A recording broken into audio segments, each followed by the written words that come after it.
This is question 5 from paper 1 of the 2015 SQA Curriculum for Excellence Maths exam. We're given a function g, real numbers can go into it, and we're given the formula, what happens when a number goes in, this happens. And we have to find g to the minus 1x, that's the inverse of g. And then there's a second part also involving the inverse of g. So let's think about what happens here. If we start out with a number a, we put it into g, and let's suppose b comes out. The inverse is a function that does the opposite of that. If you put b in, you'll end up back with a coming out of it. Now we can give a bit more detail to this. We can say, well, okay, if a goes into g, what actually does g do to that number a? Well, the formula's up here. We've got g of x is equal to 6 minus twice x. In other words, something that goes into g is doubled and you take it away from 6. So in particular, if we're putting a in to g, then we'll double it. So we'll get twice a, and then we have to take it away from 6.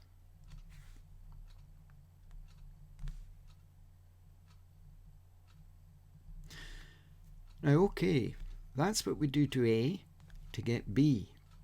The question really is asking, what on earth does g to the minus 1 do to b to get back to where we started at a? In other words, if we start out with b and know what we do to a to get there, what on earth do we do to b to get back to a? Well, that looks like a changing the subject of a formula. So let's try that. Let's add 2a to both sides of this equation. So that negative 2a will disappear. Let's subtract b from both sides of the equation. And now let's take a half of both sides of the equation. So a half of 2a is 1a, and we've now to work out a half of 6 minus b. Well, a half of 6 is 3, and we have to take away a half of b. So this is telling us what we do to b to get back to a. We half b and take it away from 3. So to go from b to a, we must half b and take it away from 3. Well, that must be the formula for g to the minus 1. Anything that goes in to g to the minus 1, we must half it and take it away from 3. So there's our formula, or expression, for g to the minus 1x. That's the inverse of g. So that's part A. Let's look at part B.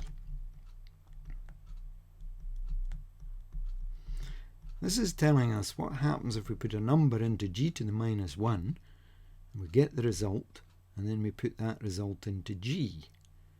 Well, for instance, if we put b into g to the minus 1, we get back to a.